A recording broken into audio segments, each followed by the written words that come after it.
We have reached the date when we can take soybean prevent plant payments in all of Illinois and all across the Midwest, and we are going to cover the decisions related to taking prevent plant on soybean acres. At this point, it looks like soybean taking the prevent plant payment may be an attractive alternative to taking or planting soybeans. Final plant date in Illinois is June 15th for the northern part of the state and June 20th for the central and southern part.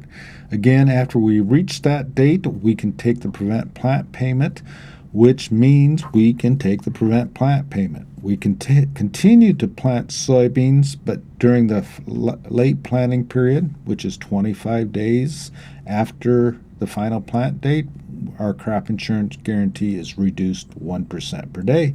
And if we wait to the end of it, which is highly unlikely, 25 days after June 20th, for example, we would have 60% of the guarantee.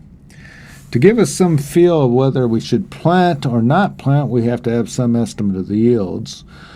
Using double crop soybean yields for southern Illinois and comparing them to full season yields, we've looked at that from 2012 to 2018. On average, double crop soybean yields are 73% of full season yields, which varies from year to year to year, but a good estimate would be 73% of full season yields, and that matches what a Farm Doc Daily article looked at when they were looking at June 6th plan, or a June 6th Farm Doc Daily article when they looked at a June 20th planting. They found 72% of the maximum yield. We're going to use roughly 70% yield of full season in looking at our alternatives. We'll take a specific situation, a 50 bushel APH and an 80% RP policy. In this case, we would have a $229 payment.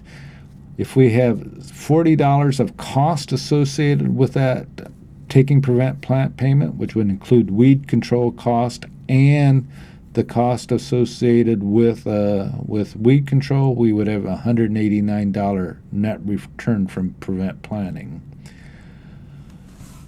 Comparing that to soybeans, we're going to say that we have $260 of cost to incur if we plant soybeans, which would include the crop cost and field work, and that $260 would include seed, fertilizer, chemicals. $260, so we would need $449 of revenue to cover the return from taking prevent plant.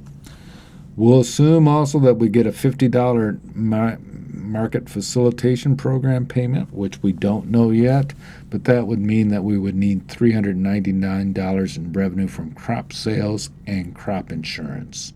If we look at those alternatives, and we're looking at a slide from the prevent plant module here, we have actual yields and then we have cash prices.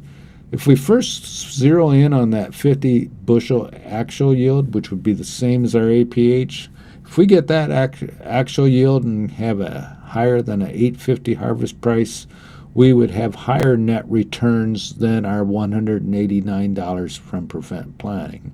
So that's a 50 bushel, but we're more likely to get 35 bushels. And in that case, we need something like a $10.50 or higher harvest price to match the $189 net return from taking the prevent plant payment. It's highly unlikely that we get $10.50 harvest prices this fall.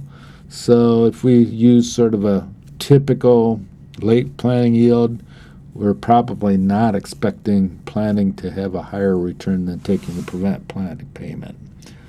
This slide shows us 1 day after the final plant date, and most of these returns, particularly at the low yields, have crop insurance payments in them. So as we lower the crop insurance payment, we will lower the return. And we'll do that by moving further and further into the late planting period. This again is 1 day after. If we go to 7 days after, top bottom slide here, June 21st, one day after, bottom brownish background 7 days after, and look at that, 35 bushels. We have to have prices way higher than $11 to get our prevent match our prevent plant payment.